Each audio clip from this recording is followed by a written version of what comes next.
Hi guys, and welcome to the Lifestyle Design Secrets podcast, where we talk about fitness, nutrition, mindset, and a whole lot more. Thank you for everyone who's listened to all our episodes so far and taken the time to leave a review. If you do enjoy this episode and want the free content to keep on coming, please do take 2 seconds to leave us a 5-star review. Thanks again. Now let's dive in. Hello everyone and welcome back to the show. I'm here today with Chris from Hippocrates or Hippocrates, which is an awesome meal delivery service based in Queenstown. And I've been meaning to chat to Chris for quite some time because a lot of the topics that I see him talking about, I think we align on quite similarly. So we had a chat on the phone the other day and decided to come here today to have a chat and share some of Chris's knowledge with you and little bits about his business because I think it's awesome. So Chris, welcome. Hi, thanks for having me. You're welcome. Tell us a little bit about, there's so many topics to cover, but your background, who you are, I suppose what brought you here today, because you told me a little bit about that the other day, and that's a brilliant story. Yeah. So many businesses start from trying to fix our own problems, Yeah. I would say. Yeah, for sure. That's kind of, that's kind of how it started. I'm Chris from Hippocrates, but you can call it Hippocrates, you can call it Hypocrites, call it whatever you want. Depending on whether you're feeling fancy. Yeah, exactly. Or if you know who Hippocrates was. I started this business about a year ago. I was actually doing something similar for a couple of years prior, working for the gym at Industrial Fitness. But then that's kind of how you started in the gym, and it was called Fit and Fed. Fit and Fed, yeah. I've had the idea for Industrial Fitness in Queenstown. That's right. Yep. Shout out to them. I've had the idea for years. So my background is my degree a long time ago is in computer science, software engineering. Long time ago.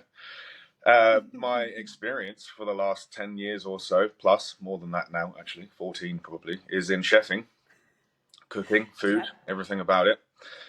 For most of that time, all of that time really, my interest is in health, fitness, sport, adventuring, the body, science, biology, whatever.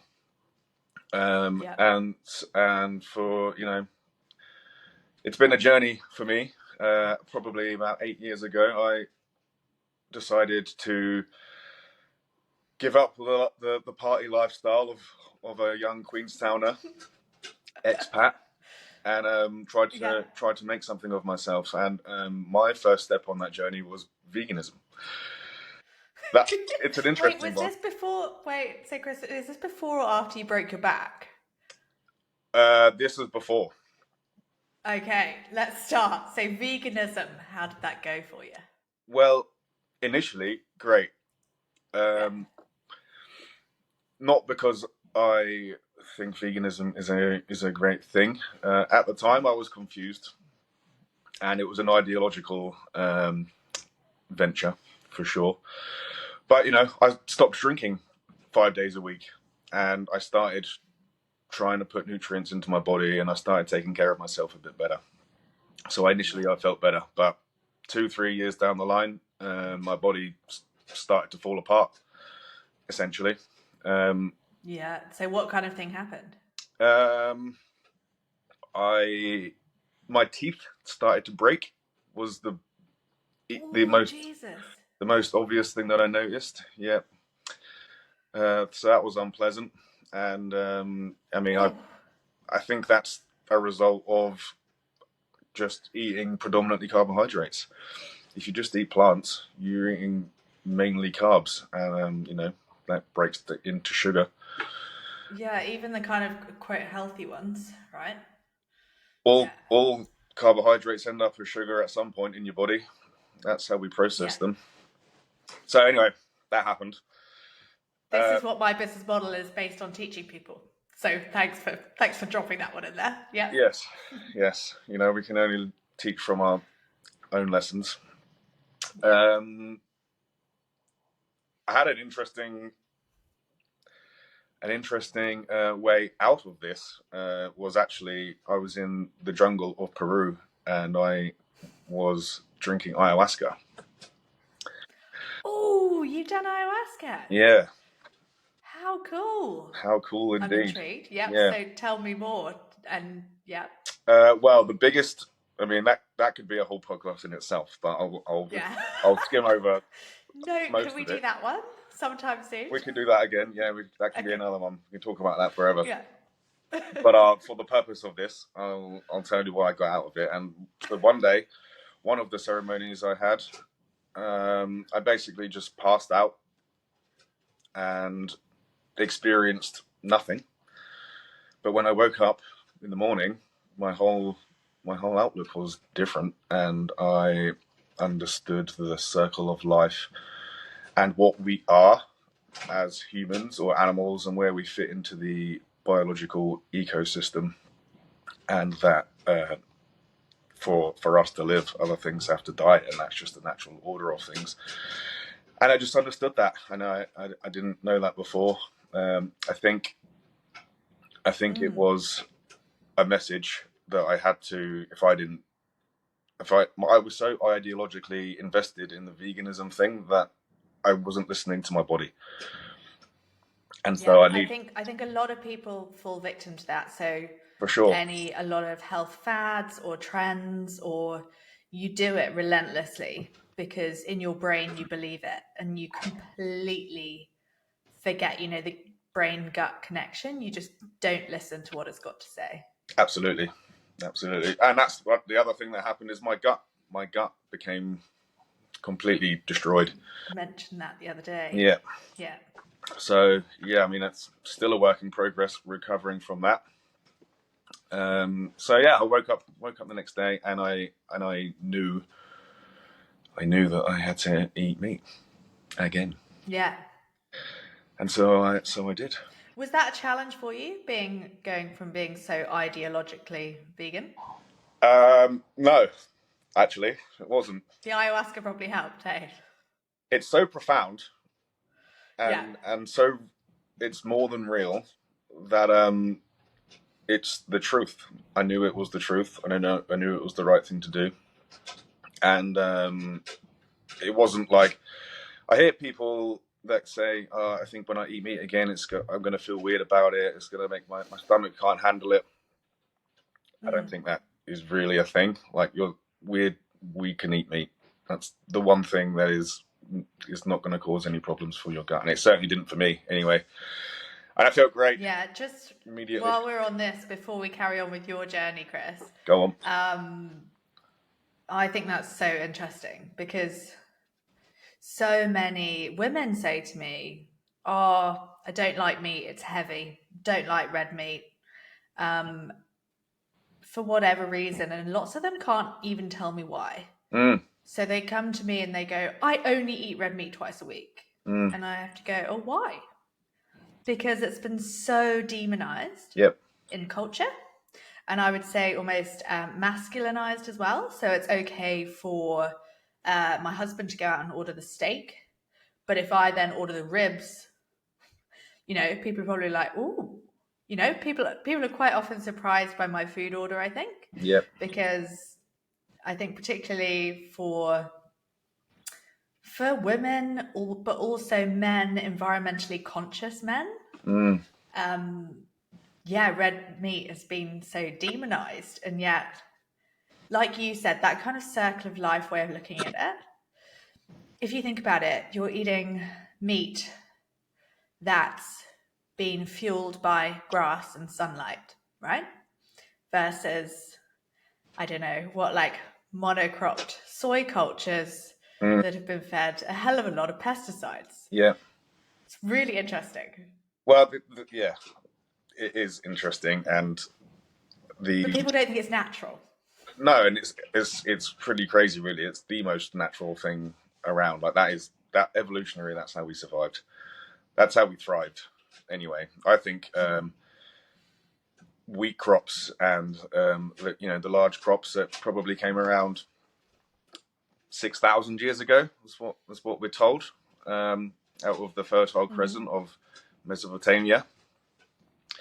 That was because we was starving. We needed there was a slightly growing population, and we needed to feed a growing population of probably slave type folk. So that's it was slave food. You don't see, look at King Henry VIII. He wasn't eating bread; he was eating meat. Too much of it. Yeah. And drinking far too much. I was about to say, I'm not sure he's the picture of health example we need to see. But no, that's probably not the best example. No, but you're quite right. Like it's the food that we started producing en masse to feed a hugely growing population, but it was also food grown on a farm that required farming. So it was probably fine if you were moving around a field all day. Yeah, for sure. Until industrial mechanization came in, and then suddenly you've got all these farmers who are really rich but really quite fat. Yeah. Like not really, there's a huge generalization. So sorry to any farmers who I'm pissing off right now. I know it's not completely the norm, but I think that's the problem is we've developed these types of food, like highly industrialized wheat crops to feed a growing population of moving people. And God, how it's changed. Ultimately, I know that I feel better if I eat predominantly red meat, and I don't feel heavy. I could eat a kilo of red meat, and I don't feel heavy at all. If I eat pizza, then I feel heavy. I know. It's really interesting that you said that, because a lot of people are like, they lose a couple of kilos the first week or 2 weeks they start working with me. And they're like, oh my gosh. And, yes, it's good for motivation, but I also explained to them that, when you eat a lot of grains and a lot of processed grains, your body stores 4 times their weight in water.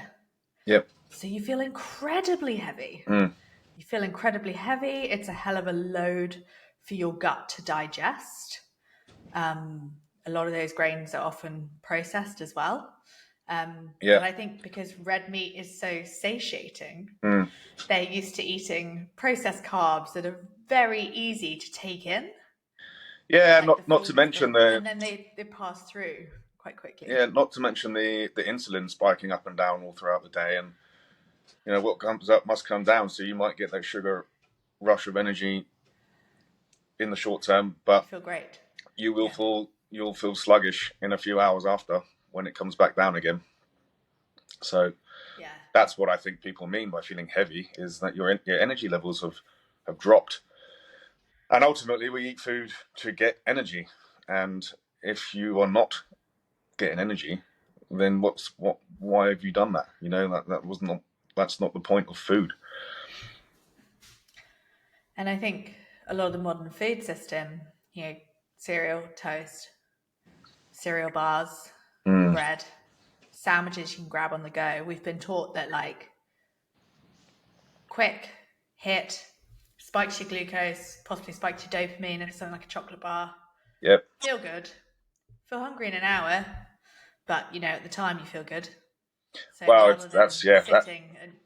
that's certainly the culture we live in now, with quick dopamine. Undeserved. Yeah. Chris, let's get back to your story before I move on to the. I do always do. You'll like it. We do a meaty main course on this podcast, which is where I'm keen to dive into your real business model. But so back to your story. You're not vegan anymore, and you get starting to feel better. Yes, for sure. Where did we get to? Yeah, so I started trying to think of a master plan, really, because I see where I went wrong. I see how I was manipulated by social media and social pressure that was the right thing to do down the vegan route. I see that supermarkets have the absolute monopoly on our food Oh, system. Chris, sorry, you've just cut out for a second there. Yeah. Are we back? Oh, Chris, sorry. Pause for a sec. How do we do that? I think you're back. You just cut out for about 15 seconds, which I can edit out. Okay. But so dive straight back in from here. All right. We'll go back to the supermarkets. You're still not there. I don't know. How's your internet connection? Maybe not the best. Was it recording before? I think we just lost about 30 seconds. Yeah. Is it recording now? Yeah. So do you want to start again now? Okay, let's try again. Yeah. We'll go from, so the supermarkets have a complete monopoly on the food distribution and supply in the entire Western world, really. Farmers have been pushed to the bottom of the pile. Local produce is somewhat non-existent anymore, and we don't eat like our grandparents did, or their parents did some time ago, when these chronic diseases were not prevalent. So cogs are turning, and I'm thinking, how, what's the solution? What is a solution to try and at least help to fix some of these issues? So you've got your technology background, you've got your chef background, and society food system that's crumbling. Yes, pretty much. As well as my personal experience of knowing how important it is to eat a good diet. We can go even further into, social problems of how much money gets wasted from our taxes every year, paying for, diabetes, heart disease, and other chronic cardiovascular diseases. We're wasting so much money on something that's so unnecessary. And obviously we know that. Yeah, Chris, you are preaching to the choir there. My mum, she won't listen to this, so I'm going to call her out and call her a complete fattest. She's a shocker. She doesn't realize anything beyond, personal responsibility. She just thinks it's their fault. If you've got an issue with your weight, you're doing something wrong. You're probably a bit fat and a bit lazy. So she's taken to sending me articles from the Times in the UK, because there's some really, really interesting statistics over there. And I do think the British press, although they're shockers at some things, are actually, they're very good kind of investigationally, I suppose. And the billions of pounds that it costs the health system every year, just obesity related issues. It's bonkers. Like, it's more than we spend on, anything else. And it's all stuff that's, preventable through lifestyle or through changing our food system or things like that. And it's crazy. So anyway, sorry to interrupt. No, it's okay. But yeah, that's, it's the revolving door of the food regulators and the big food corporations, and it's all about greed for the few. That's the greed. The greed comes from the top, and it's all about money, unfortunately.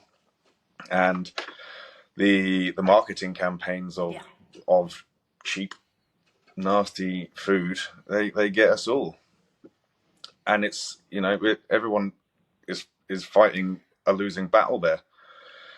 So and they're powerful, right? So I think I've mentioned this in a podcast before, but they've got the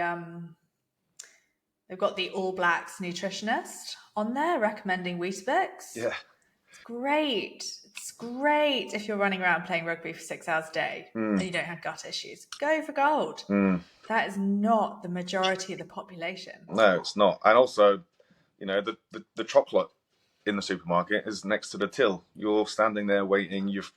tried to do your best, and then your impulses are overridden because you think, oh, I'm actually, quite often you shop, you're a bit hungry. Oh, I would like some chocolate.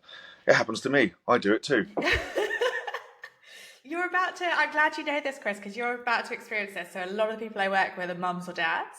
They are exhausted from working, from childcare. They go to the supermarket and they're like, I deserve a treat. Yeah. I made it this far through the day. And like you say, your defenses are down. It's right there. It's convenient. It's at eye level often. Yeah.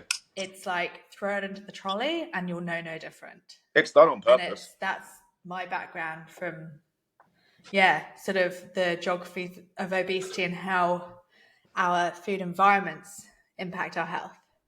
And it's just bonkers the quantity of processed food you have to say no to in a day. It's crazy, like cognitively. Yeah. Does that make sense? Oh, for sure. It does to me.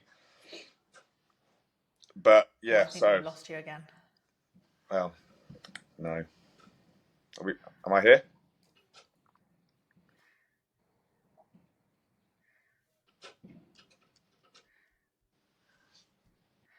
Can't hear you at all. Can you hear me? I wasn't actually saying anything. What is going on here?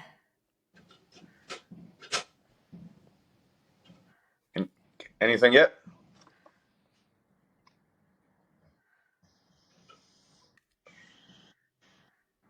If you... I'm going to open up the chat box and see if...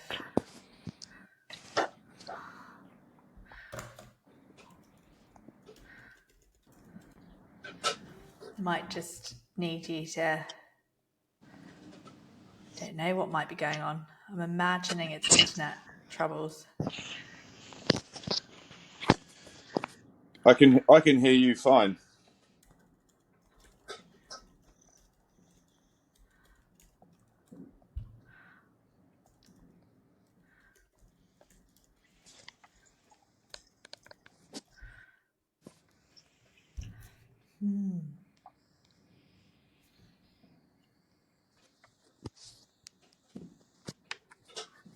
Anything yet? Do you want to try saying something again? Or I'm trying to think if we...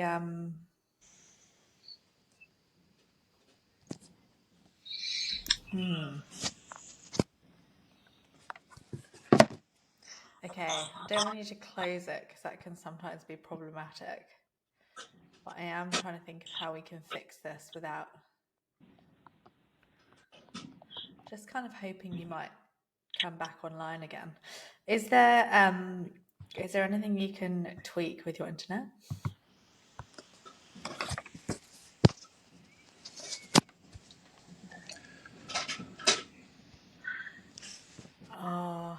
Anything yet? I've got a bit of a timeline because if there is a way we can try and refresh it and carry on. I'm probably meant to finish this up in not too long. I feel like we've got a lot more to chat through.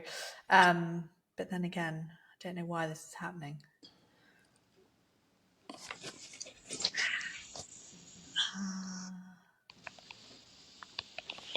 You try flicking the internet off and on again. Or hotspotting your phone, or you just using your phone internet. If we switch off the Wi-Fi. Yeah, or maybe try switching off the Wi-Fi and see if your phone internet works. Sometimes I've had to do that before.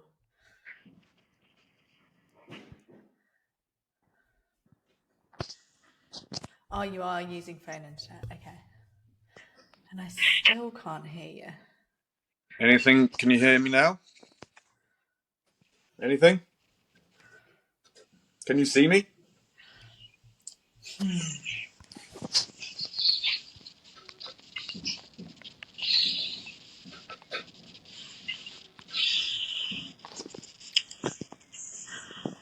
I can see you, but you're not moving. So like I've got no video or audio. Oh, okay. How about now? And you're back? Is that? Still the same freeze frame.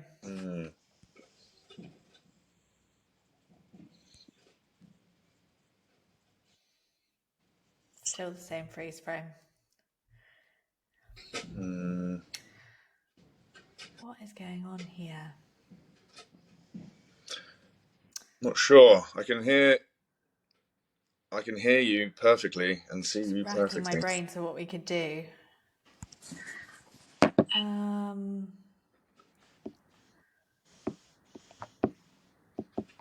Have you got Wi-Fi in the house?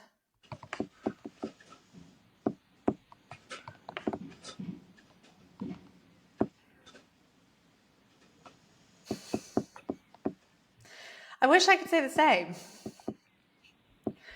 So weird. I've just got you 100% freeze frame and nothing coming through.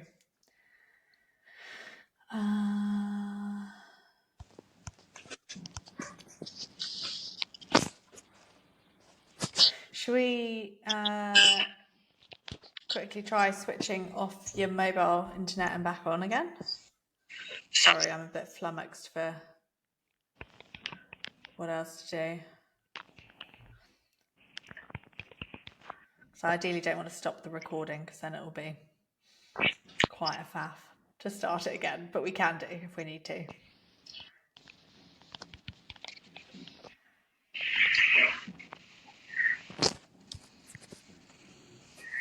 Okay, thank you.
Hey, you're back and I can hear you. Good. Yes, winning. All right. I'm not sure exactly what we did there. It's so random. I left the room. I think it started again, has it? Yeah, it's working perfectly now. Okay. I can't see you now, though. Oh, that's weird. Says, I wonder if it's, have you just got the camera on a different setting? So if you, you can either see yourself or me or... I could see us both before. Now I can just see myself. Yeah. But sorry. that's all right. If you can see me, then I'm sure it's recording us both anyway. Yeah, it says it's recording. As long as you can hear me okay. Yeah, I can hear you fine. So, okay, let's not touch it. Yeah. Let's not break it. So I'm just going to reintroduce and be like, we had a bit of a technical difficulty, but we're back. What were we actually talking about? I was saying something about we was talking about the supermarkets. Yeah, we And were. yeah, And that's right. environments. I was saying about why I started the business. Yeah, so let's dive right back in. So Yeah. from So, what I'll just give you like from what I can see of your business, Chris. So Hippocrates,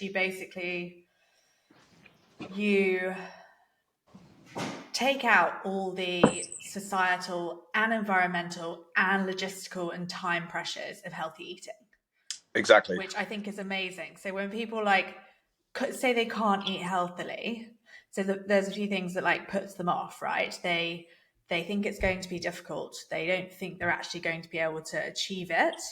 Yep. They worry about the effort and sacrifice that might be involved, Yep. and also the cost. So I suppose you're like, depending on people's budgets, people might think your food is costly, but given the quality of it and how much time people save, no food shopping, no cooking, no Yep. washing up, and no brain capacity to have to think about it. Yeah. Yes. Yeah. As long as you put value on the power of what food can do for your body, then it is more than affordable. It's designed that way. It's designed to be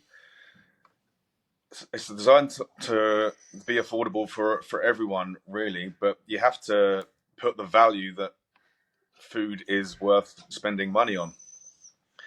If you Yeah. Yes, you can go and buy cheap noodles and survive off $50 a week if you really want to, but you won't feel good. You won't thrive. If you want to No. thrive, you need to spend money on food, and there's two things we need in life, really, and that's food and shelter. Those are our necessities. Yeah. And it's just become so difficult to navigate.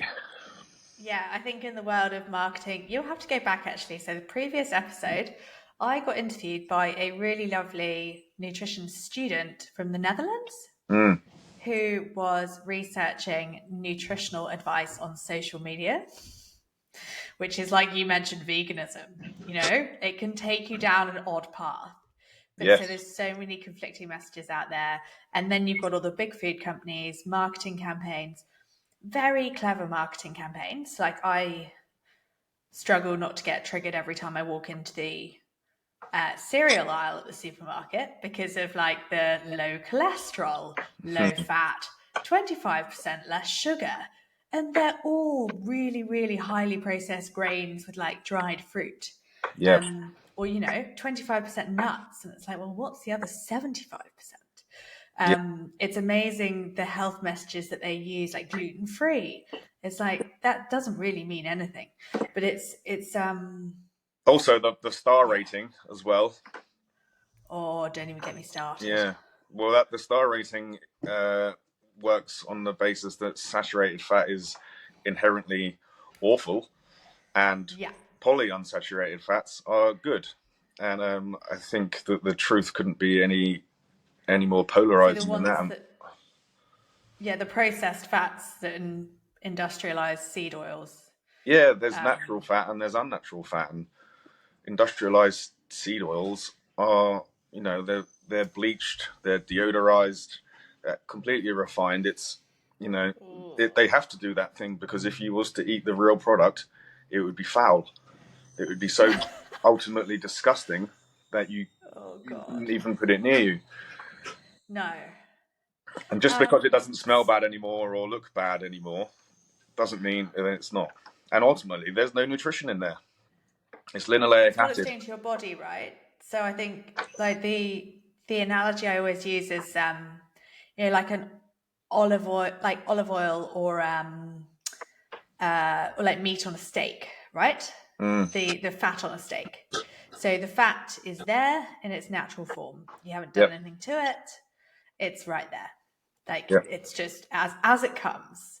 Whereas to get, for example, a piece of corn, to use canola oil as an example, like a piece of corn growing in a field, to extract the oil from that, the level of processing and the chemicals that are required to, as you say, not only turn it to an oil, but then make it palatable.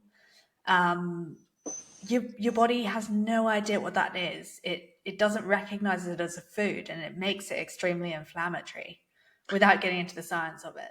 Yeah, and not to mention, if you so sunflowers are a good example here. Sunflower seeds, to get the amount of fat from sunflower seeds that you would from, you know, the amount that you consume in an average diet, you would need to eat like hundreds of kilograms of sunflower seeds. Oh, Obviously, so it's that old analogy of like, if you eat the seed with the fibre and the husk and the everything else in it. Yeah, exactly. If you eat sunflower Just seeds, compared you're to still the going to be oil. getting sunflower oil because obviously it's in it, but it hasn't been refined, it hasn't been processed, and you're not going to eat that much. And it's the same with sugar. No. Sugar is the same. You know, obviously it comes in fruit, and people will argue that, well, you know, it's all sugar at the end of the day. I was like, yeah, but it comes this way for a reason. It's attached to the fiber. It Yeah. allows you to digest it correctly, and it doesn't spike your insulin, and it doesn't put a huge amount of strain on your liver to process it. Yeah. And I was actually listening to some really really good doctor who was talking about glucose response on the Andrew Huberman podcast the other day. yeah, And he was talking about how fiber is actually bound and passes through the intestine without being absorbed as calories. well, that's what fiber is. Well, yeah, exactly. So if, for example, you eat some nuts or you eat some seeds, very different to the seed oil. Absolutely. Well, yeah, fiber is cellulose. It's the cell wall of a plant, and we can't digest it. So that's why it helps your poo move along and come out, because you can't do anything with it. But cows can. Ruminants can. That's what a rumen does. That's why they have multiple stomachs, so that they can actually break that down into usable material, because they can digest it. So, you know, people will make the argument that, yeah, cows are huge, a rhino is huge, and they eat grass. It's like, yeah, but they're ruminants. They're different. They have Quite stomachs. Different digestive systems to us. Hey. Yeah, it's very different to ours. While we're on the subject of cows and big animals, yeah. The other thing that gets me is the New Zealand nutrition guidelines that say to be healthy, you should eat 7 to 8 portions of grains a day, which is the same thing they use to fatten up cattle at the end of their lives for the slaughter. Yeah. Why are they telling a mostly obese population that that's a good way to eat? Yeah, I know. Even on the surface level, it's obviously bad advice. Yeah, but that's what we're up against, and it's hard to fight against government guidelines, because it is. So most tell me just people quickly, believe Chris, you talked about supplying food for schools, but you technically wouldn't be allowed to, because the meat that you get from, is it Nadia Lim's farm? I can't remember what it's called. Yep, Royal Burn. From Royal Burn Farm. So you get meat and eggs from Royal Burn Farm, so locally sourced, but you wouldn't actually be allowed to supply them because they don't meet the health guidelines for saturated fat, whereas if you were deep frying something in canola oil, that would be all good. Yeah, if you was to receive government funding of any kind for schools, then yes, you are not allowed to include animal fat. So if you're gonna give them red meat, you have to have it completely trimmed of all of its fat, and you can't cook in tallow. You can only cook in sunflower oil or canola oil, which, you know, is quite upsetting, really. That's disgusting. It's disgusting from a health perspective that's what So the government are funding those sorts of guidelines to feed children in schools. Well, they were. I'm not even sure if the funding is there at all anymore for the children in schools. Right around here, the only options children get externally, otherwise than their parents, is Hell's Pizza, sushi once a week. I think quite often they'll do a pie day. Oh my God. Yeah, that's it. I actually remember this when my stepkids were at primary school. They had one day a week where they could get Subway or sushi. Oh yeah, Subway, that's the other one as well. Yeah. Yeah, or pies. Yeah. Yeah, and obviously, like if you feed a child any of those things, maybe not the sushi, but any of those other things, bread or pies at lunchtime, they're not going to be paying attention in the afternoon. They're going to switch off. They're going to be tired. No. Yeah. And then you wonder why the kids are not, they say they've got ADHD now. It's like, no, you've just fed them a load of carbohydrates at lunch and now they're tired. Of course they're not paying attention. Sit down and be still. Yeah, and concentrate. Holy shit. Yep. So that's what we're up against. But so back to positivity and to what goes into your meals, Chris. So Royal Burn Farm is one local, place that you source your meat and eggs. Yeah. And so what else goes into your meals? Run me through it. I was just reading like your protein contents and all that sort of thing. Yeah. So yeah, like I said, we get our red meat and eggs from Royal Burn, and that's the best quality produce on earth as far as I'm concerned. It's all regeneratively farmed too. So anyone that's going to say that that's not ethical has no idea what they're talking about. Of course, it's as ethical as it gets. I'm just going to pause you there, Chris, because you've just gone funny again. Could you just repeat the last 20 seconds for me? Where did I come from? Royal Burn. The best quality food on earth. Yeah, it is. It doesn't get better than that. And it's all regeneratively farmed. And anyone that tells you that that's not ethical has no idea what they're talking about, is what I'm saying. And so run us through a little bit what regenerative farming means. It means that they move their animals around. The chicken coops are on wheels, and they move from paddock to paddock. Then the cows come in and they eat the grass, and they all fertilize different areas, and it's the carbon cycle that goes round and round. So they don't use pesticides, and they're not spraying it all, and it's all completely natural, and the traditional way to farm from back in the day. And it's such a beautiful place. I highly recommend a visit if anyone gets the chance. I'm gonna go visit now. Yeah. Should. It's lovely up there. So yeah, that's our red meat, and then so the way we structure our meals. So we make 6 different meals a day. I call them breakfast, lunch, dinner. Obviously, you can eat them whenever you want, but for posterity's sake, it's easiest this way. So a lunch and a dinner, they're kind of the same. It's all gluten free. We don't cook in seed oils, and we don't use any refined sugar. Macro wise, the regular meals we keep it about even, so a third. So that's 200 calories from protein, 200 calories from carbs, and 200 from fat. So we count the fat. That's important, and we use quite often. Well, most of the time we'll use beef tallow. We also use olive oil, and we use a bit of coconut oil as well. 600 calories as our regular. We also do 900 calories, and we also do 300 calories.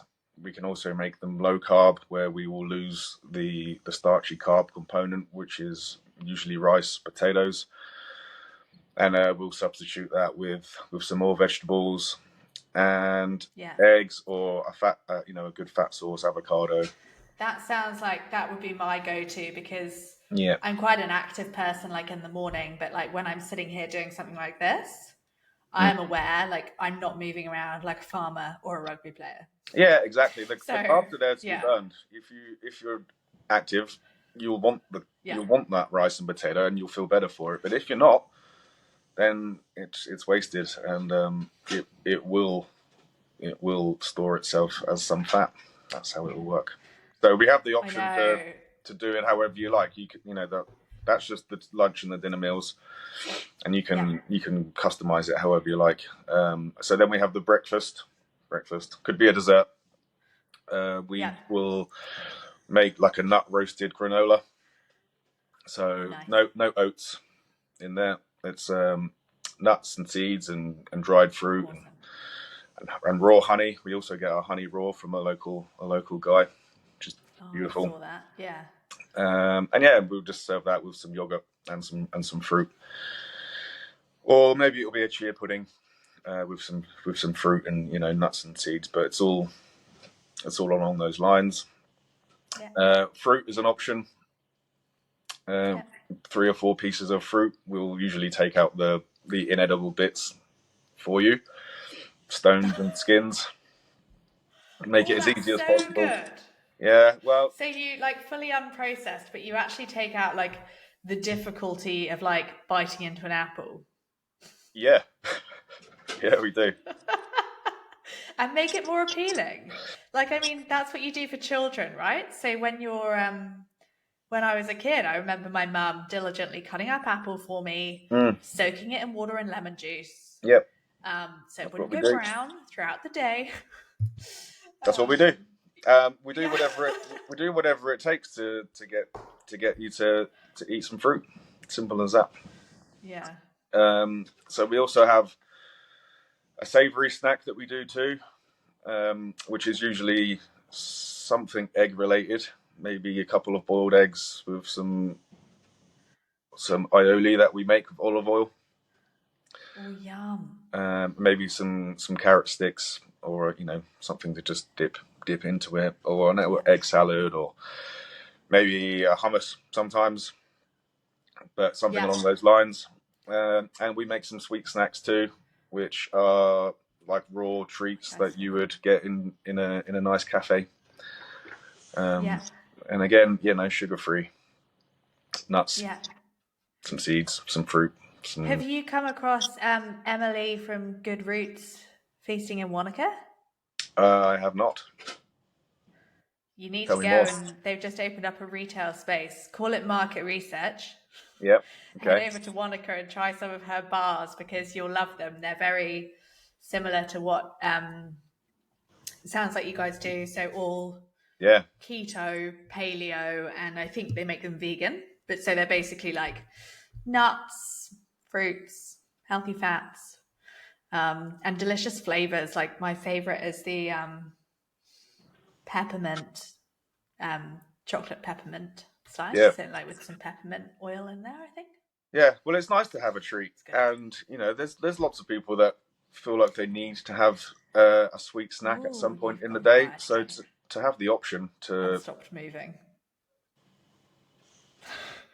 Stop moving again. What on earth is going on?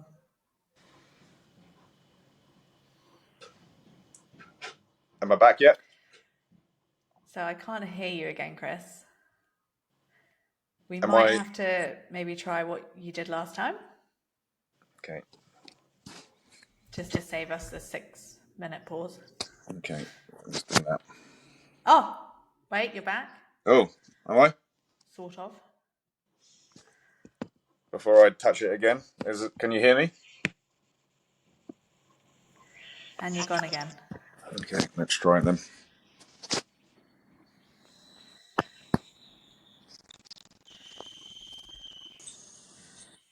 Oh, here we go, you're back. All right. I just closed it. No, not.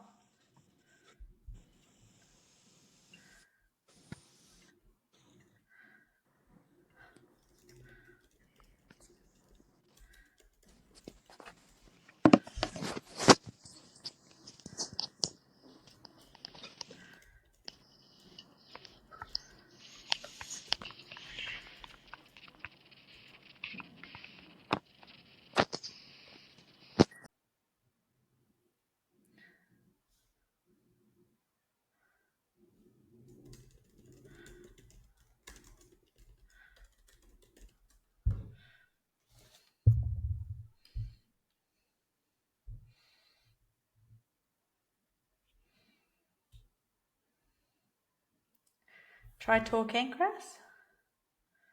You might be.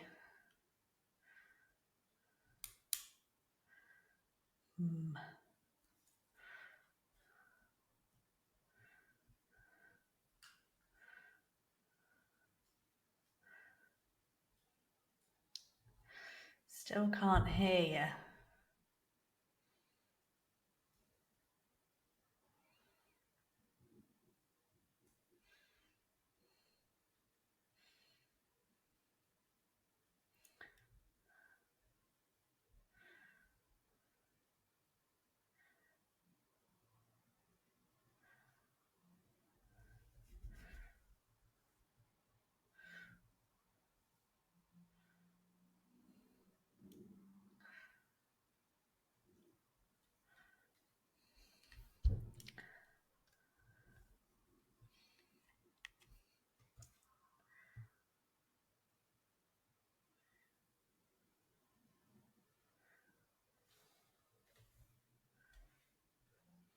Hello. I can see you now.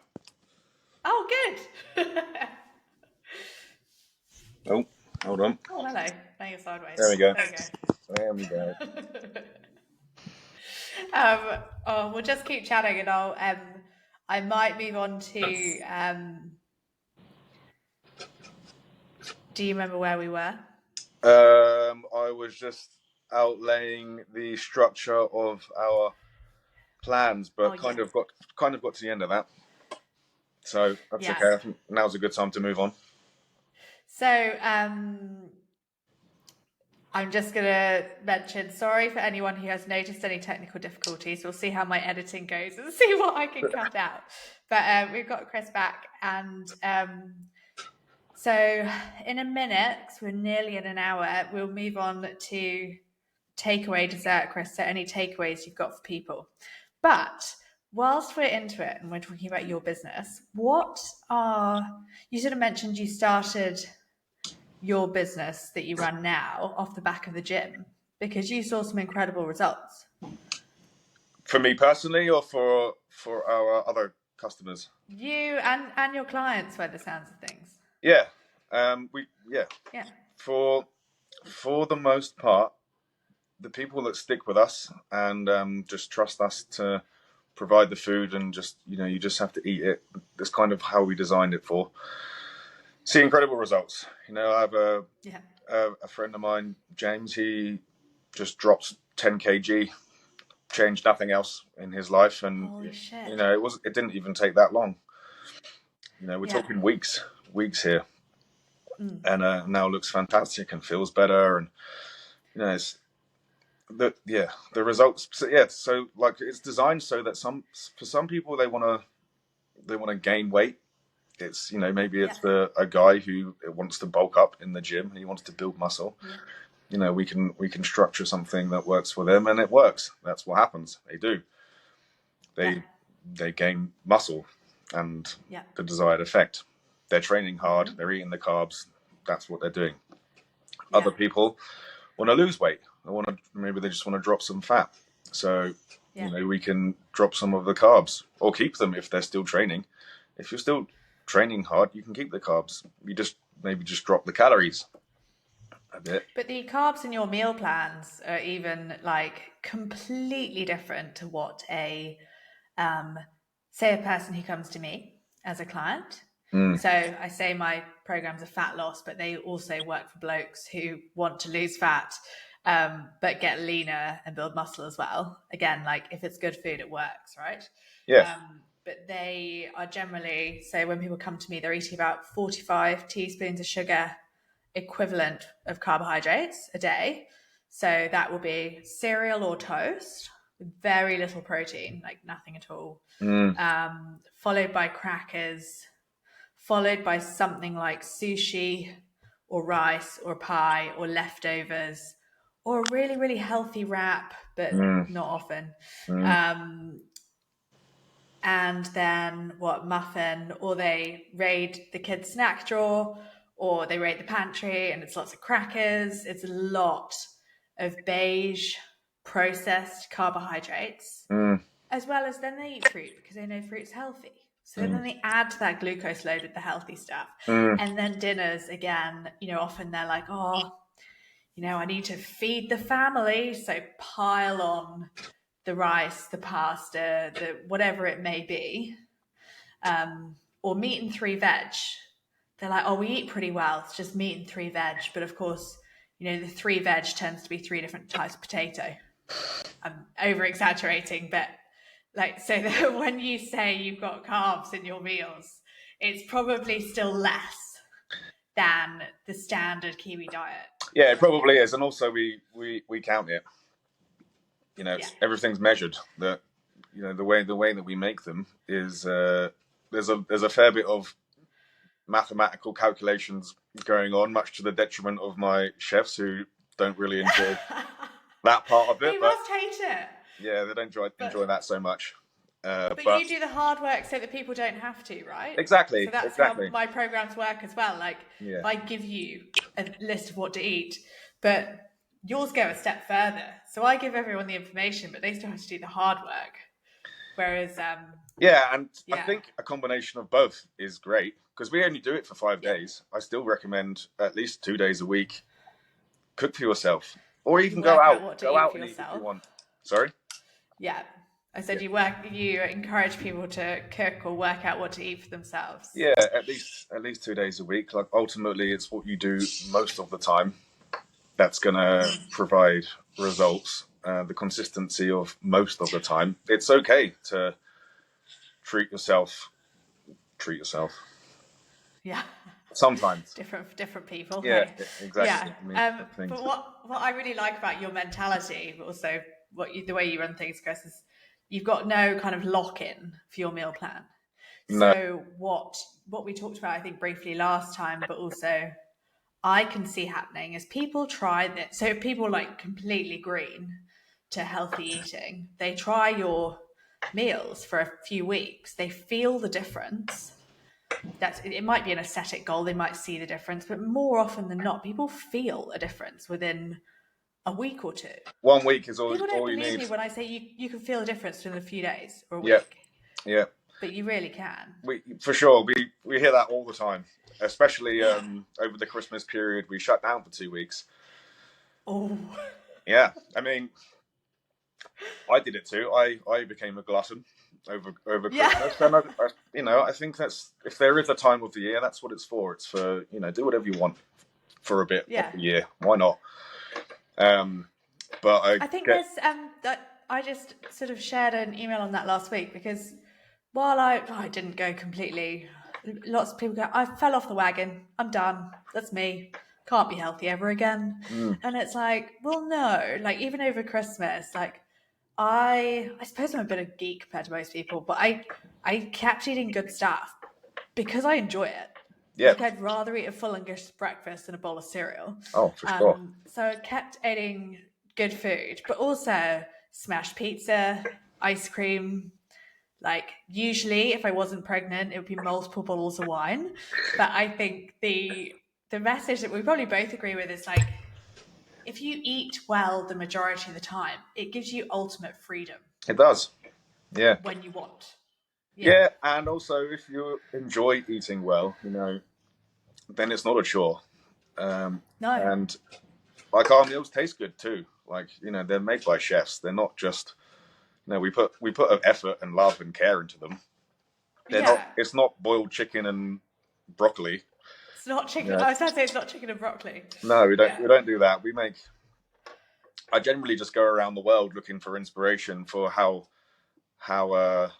we can make meat, potatoes, and vegetables taste good and different, and make it a variety enough so that it keeps it interesting every day. And maybe we should work together on some recipes. Absolutely, love to. Love to. I need to actually.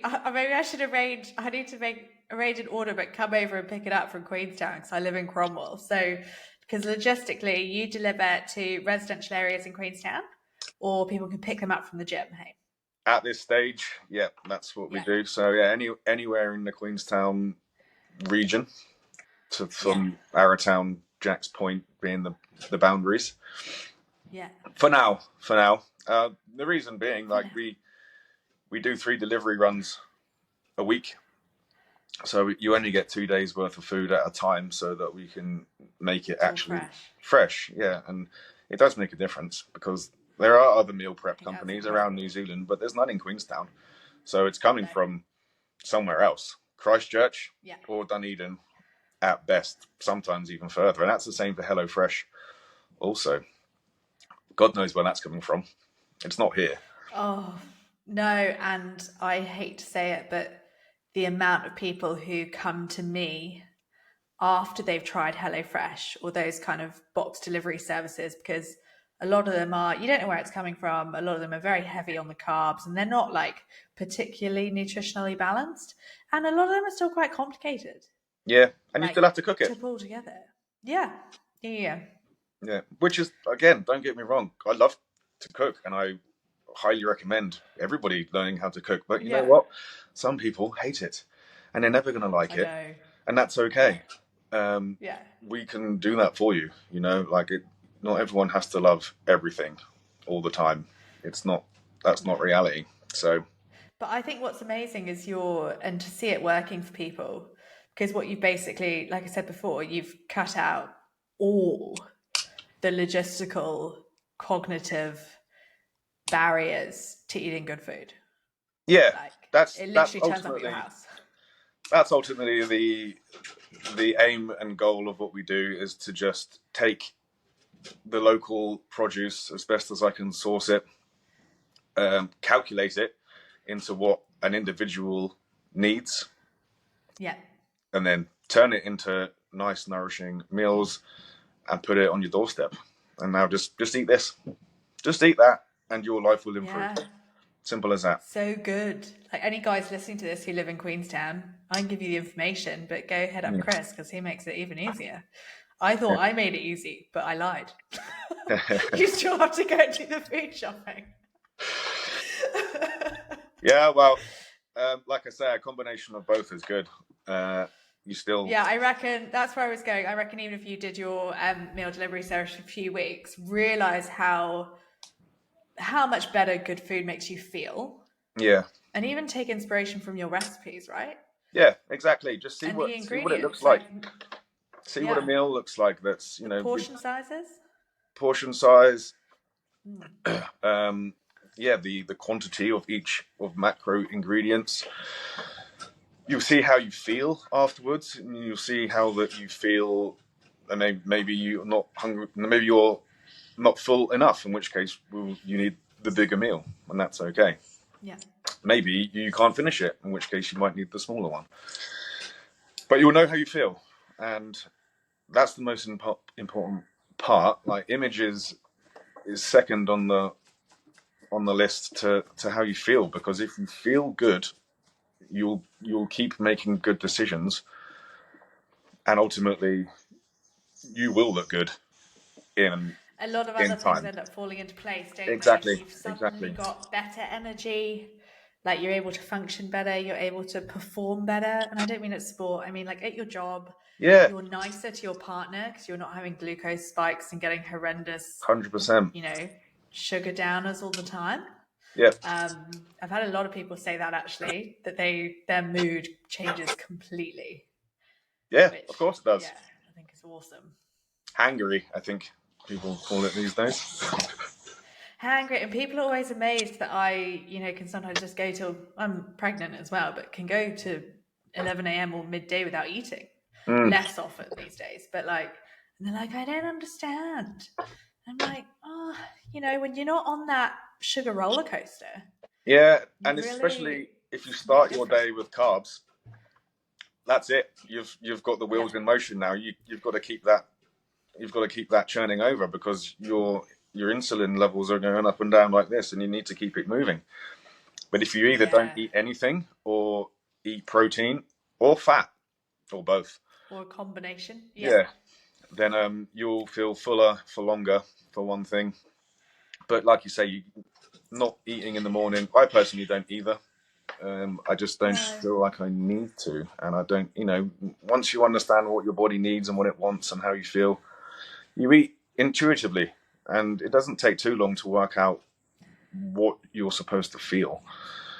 Yeah. And then it's not hard to not eat. And you're like, oh, it's 2:00 in the afternoon. I haven't eaten anything yet. And that's okay because I feel great. So what does it matter? That's what a lot of people say in the first few weeks of my program is they're like, I'm not hungry. I'm like, that's okay. That's a good thing. Yeah. That's not a problem. Like, you want to burn your own body fat, so actually not feeling hungry all the time. Whereas when people are running off carbohydrates, they're used to feeling hungry 5-6 times a day because they just need to keep that going. Yeah, well, if you're running off sugar, the sugar is, you've got to keep putting it in, like shoveling coal. Whereas if you're burning your own body fat, it's more like a candle. You can light it, and it's a slow burner, and it will keep you going. Yeah, there it goes. I have to agree with you there. Chris, we're nearly at an hour, Are we? Which I thought might happen based on our chat the other day. Yeah. So we don't keep people too long. We run a takeaway dessert on this podcast.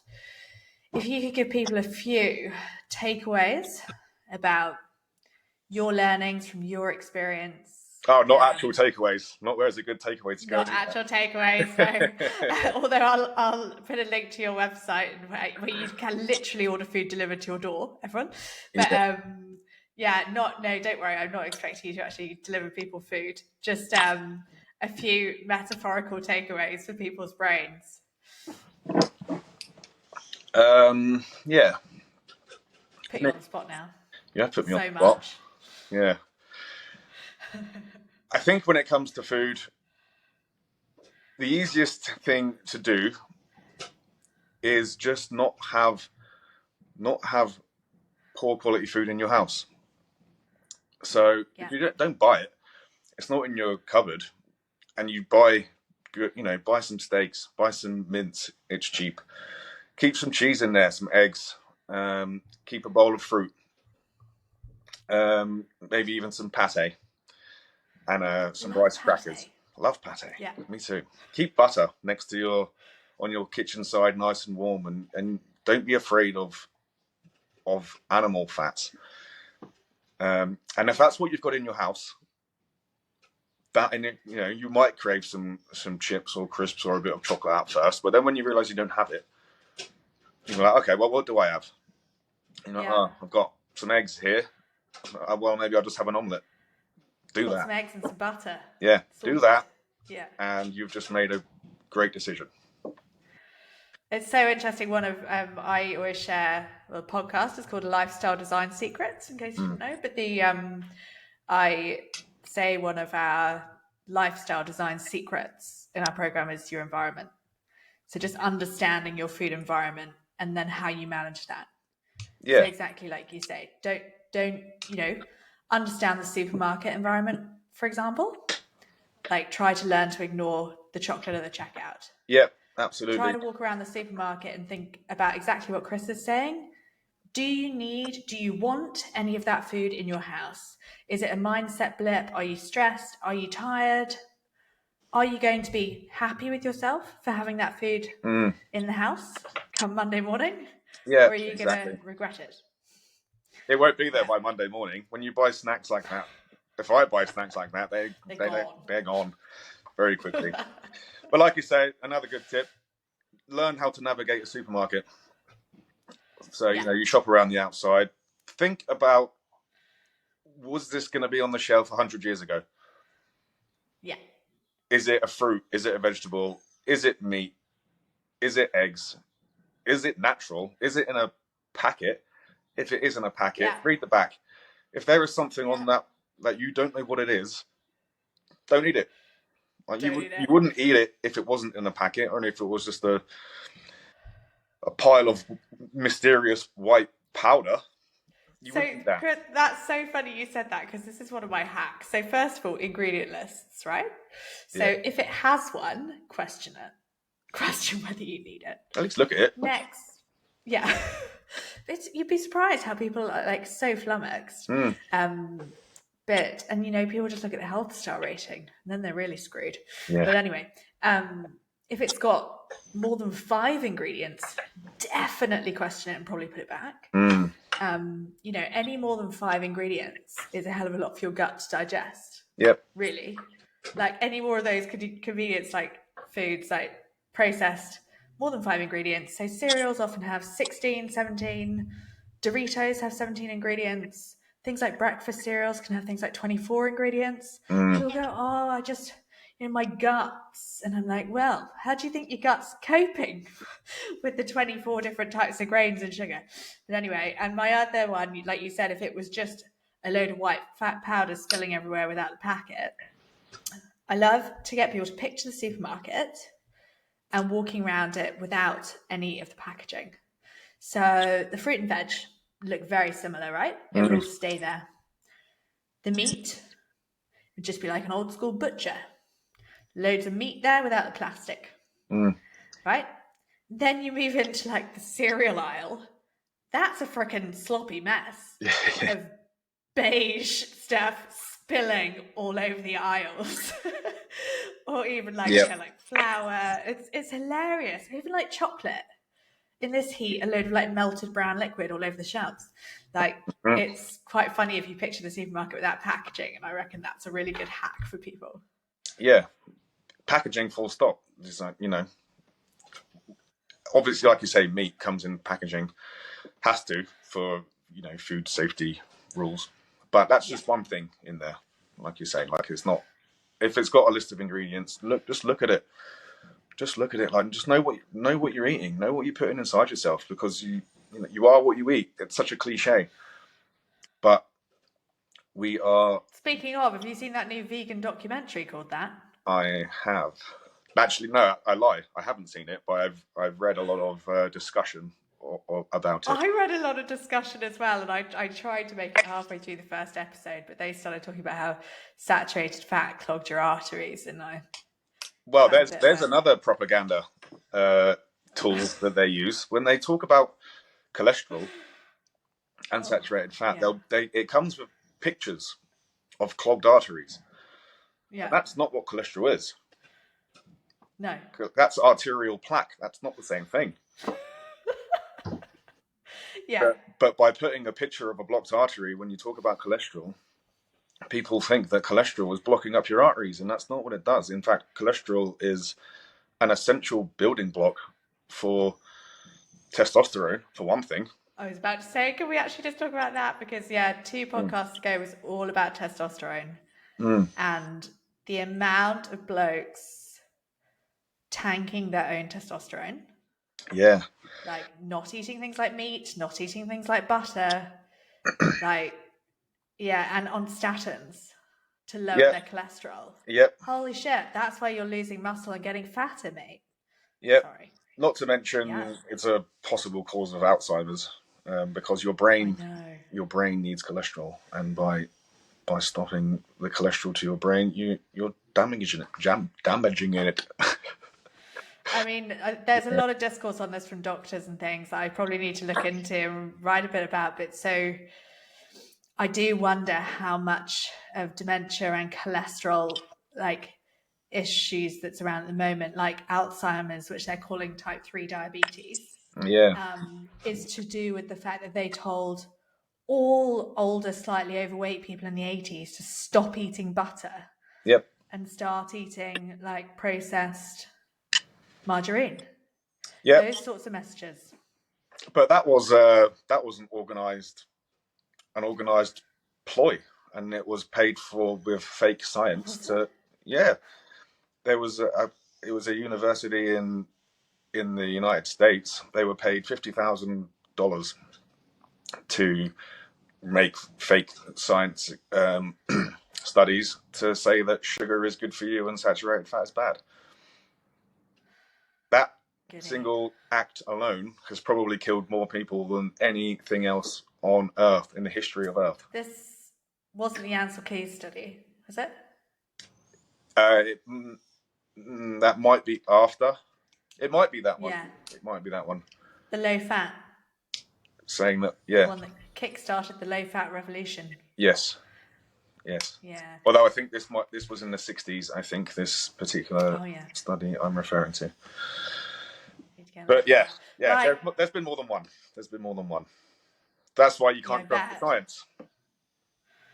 I know. This is, yeah, again, last podcast, she was like, how do you know what to trust and what not to? And I was like, well, whether they seem trustworthy, whether they're selling something, Yep. whether their company they're working for is selling something, like what's their motives? What's the agenda? Is there a double-blind placebo-controlled trial? Also, yeah. who's giving you the advice? So what do they look like? Are they healthy people? Yeah. Do they look good? Yeah. Do they look like you want to look? Because look at the health ministers of Belgium is the most grotesque one. Did you share that did I see that on your Instagram or something recently? No, but because I've seen someone share that. It's hilarious. That is my next post that I was going to do today for Instagram. So you will see it on my Instagram later on. I can't wait, and I'll share it. Mine will be a bit funnier, but yeah, like if the health guidelines are coming from people that look like that, then I don't want to look like that. So maybe don't listen to these people. No, I need to look up the health minister for New Zealand now. Actually, that would be quite funny. Yeah, I actually don't know who it is. You what? I don't know who it is either, actually. No, I want to look it up. Have you seen the corporate members of the New Zealand Nutrition Foundation? No. I'll say that I have. Similar story? McDonald's, Coca-Cola, Sanitarium, Beef and Lamb New Zealand, things like that, but quite way down the list. Yeah, it's questionable, I would say. Yeah, definitely. Yeah. That's a dangerous list. I know. So for everyone listening, before we get too conspiracy theorist, I would that's another take all that government advice with a pinch of salt to remember to listen to how your body feels. Chris, any final takeaways before we let people go? Yeah, one last thing is plan ahead. Plan your meals. That's how you end up making mistakes, is that you're in a rush and you have to grab the nearest thing. And if you're relying on having to get something quick and easy in town, it's not going to be good. So plan ahead. No. It's way cheaper. You'll save so much money from planning. Do some meal prep. It might take you a couple of hours one day, but you don't have to do it the next day or possibly the next day after that. So just put in a little bit of effort and plan your week. We can do it for you. Music to my ears. Do it yourself. Yeah. Whatever, but just do it. Do that. People see the say an hour or 2 hours on a Sunday or something, and they're like, "Oh, too hard." But then they don't see the fact that they can't go for a lunchtime walk because they're spending 20 minutes. Yeah, exactly, and make it fun. Or waiting in line at the bakery. Make it fun, have a glass of wine if you want. Put some music on.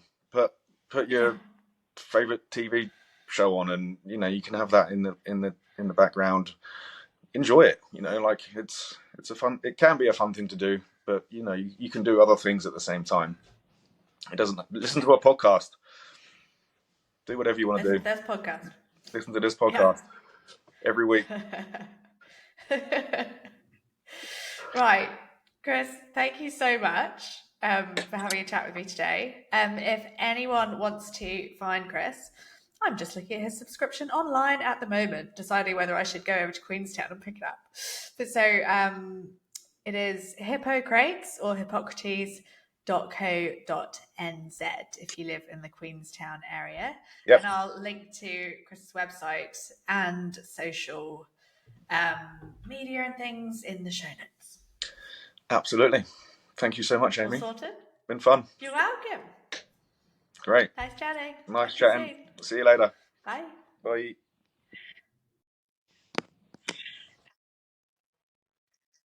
Oh.